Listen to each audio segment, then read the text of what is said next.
Good morning, my loves. Dijana here from Dijana.org, and today we are going to record episode 14 of the Mentoring for Awakening series, and we're going to talk about the observer. You may have heard people mention the terminology of being an observer or the perspective of the observer.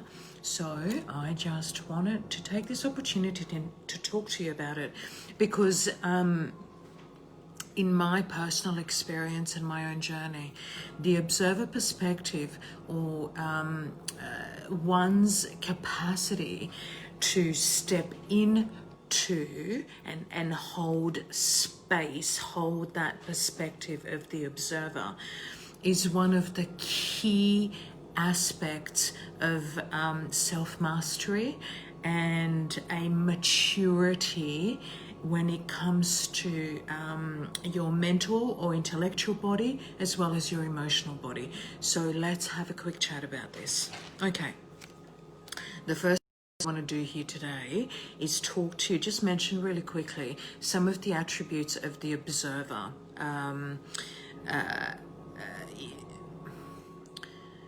Perspective, okay? The observer is strongest in stillness.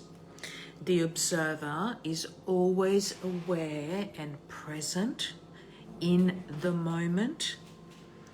The observer is mostly in silence, just observing the energy, the words, the body language, the mental processing of itself within as well as the world around it. The observer is wise and holds that higher perspective because the observer is a more neutral space of stillness and silence. It doesn't judge, it doesn't have it doesn't persecute. So it's literally just this really beautiful space, holding space to observe the world around. The observer is also confident, has faith. It's he or she within that observer space are accepting of whatever is going on with that wisdom and understanding that what they will observe, perceive within and around is just part of this human experience. It's discerning and it can make discernment choices and take responsibility for those choices. And it's conscious. You can't be unconscious and in reaction as an observer. That's one of the real beautiful things about this particular perspective. Now, all of these attributes may seem or sound as if they are relatively simple. I don't mean to make this sound simplistic. This is actually really quite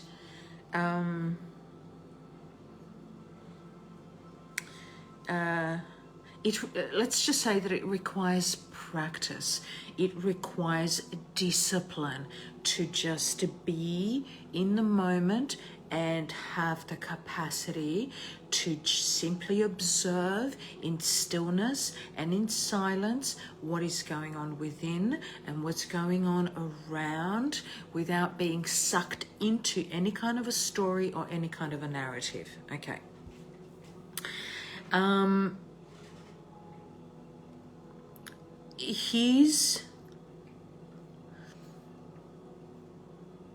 I want to offer to you a quantum perspective on the observer.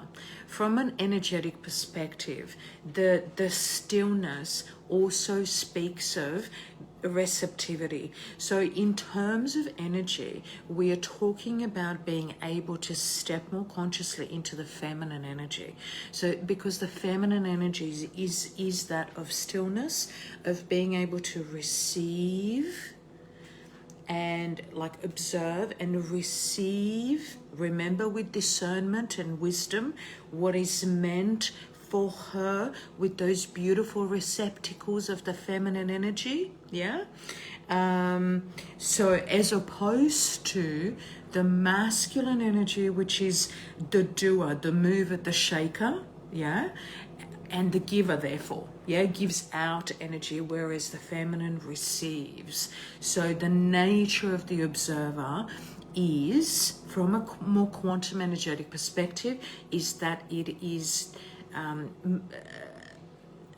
feminine energy, yeah. And this is, I'm not talking about gender. Those of you in this group that follow me that are likely to watch this will know that when we are talking about feminine and masculine energy, we are not talking about gender. We are talking about the interaction and the different nature in which energy behaves, yeah? All right. Now, moving on to the next thing, I want to say or mention the effectiveness of the observer, because really this goes towards why would you want to bother with disciplining yourself to be an observer? Why practice observation? Yeah. So the thing about the observer is that the observer is the observer perspective, right? Characterized by feminine energy, is the one that is consciously utilizing the present moment to its fullest potential, right? When you are in the masculine energy and you're being the mover and the shaker, the chances are that you will miss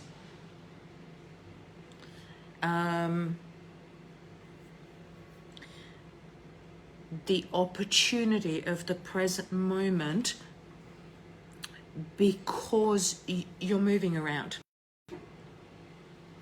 and you're doing. It's a different focus. It's a different kind of a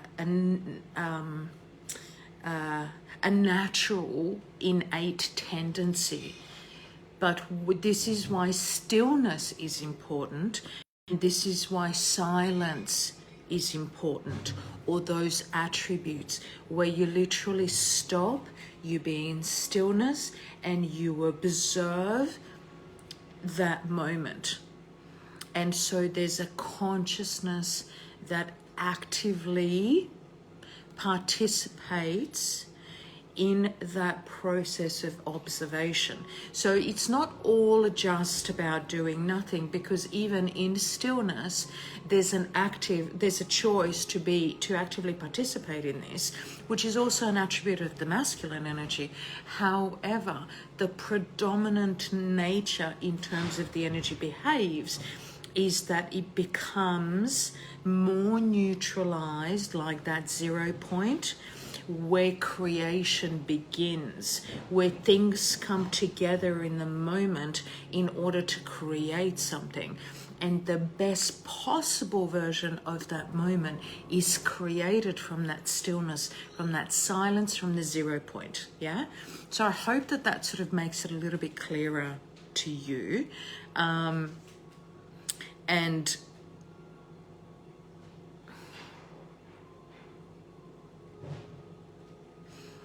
so that when you are going through your day, through your moments, when you are not sure, or what I'm trying to describe is what this looks like, you know, or what this could potentially look like in your day. So it can be something as simple as something's happened, right? In your day, it's created an imbalance, an energetic imbalance or a mental imbalance. You can't quite think your way through this, you need a minute, or something's upset you, so your emotional body is slightly out of balance. So what you want to do is you want to do that good old remove yourself from the supercharged place, emotion, situation. Remove yourself from whatever's upset you or created mental fog or whatever, even if that means that you need to go to the bathroom for a minute. And you sit down and you take a breath and you work towards that stillness. And then once you've got some semblance of that stillness and silence, and you're back in your center, so then from that perspective, you can then observe the event with its relevant charge. And when I say charge, I'm talking about mental charge, the thoughts that are going on, the emotions that you're feeling, where is your body, what's your body doing, and so on and so forth. All right, now this next one I want you to consider. Observer perspective is the higher octave of the survivor perspective, or the survivor. So a couple of episodes ago, I talked about, we've been discussing this higher perspective, right? And what that looks like. And I've given some examples about, using the tree analogy, being the tree in terms of the higher perspective, as opposed to being on the ground level. So, and we did some comparisons around that. So the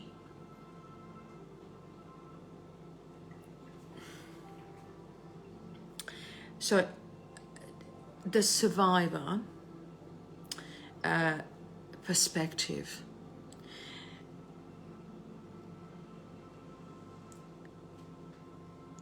is about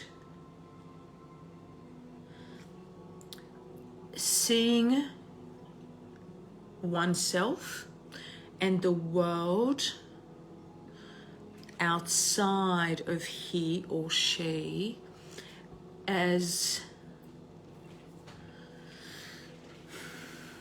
potentially threatening. And so the survivor aspect of ourselves is always on the lookout for danger. This is very kind of ground level. They're gonna get me. I need to do this. I have to protect myself. It's us and them. It's very much fear-based and in separation modus operandi, so the way it functions, the way it operates, right? So again, separation, always looking, always thinking that someone's out to get them, has to survive, has to do anything necessary, or is willing to do anything necessary in order to ensure its own survival. So this is very ego-based and very unconscious reactive behavior, yeah? So the higher octave of that is that we, or you could say the opposite, but using the language that the opposite, we are still talking about separation, right? And it's not about separation because this actually in all of us. So rather than talking the language of separation, the opposite of that, I consciously choose the terminology, the higher octave of the survivor, right? I don't need to be in survival mode all the time. I don't believe that someone's always out to get me. I don't have to survive at any cost. It's not me against the world or me against whatever. It is about what I create. And so the higher perspective, the higher octave of the survivor is the observer. The observer is able to see further out. It's free to explore the world, not from this fear filter, but from the opportunity and possibility filter, right? And the observer understands that it's all one and it's from within, which is why it's no longer about us and them and separation, but it's about unity, and it becomes about compassion. Yeah. And so the observer also knows that they have the power to choose what they're going to experience, how they're going to experience something, and if something happens or in the world something is created that is not to one's liking, then they have the power to change that. Yeah. And so it's a much more empowered, strong inner function, an innate function of the observer. So this is why I offer to you this teaching, where the observer is the higher octave, the higher expression of ourselves from within, rather than something that is outside of us. It is unity, it is oneness, it is the unconscious ego fear versus, and then the higher expression of that being the freedom, being an empowered, creative,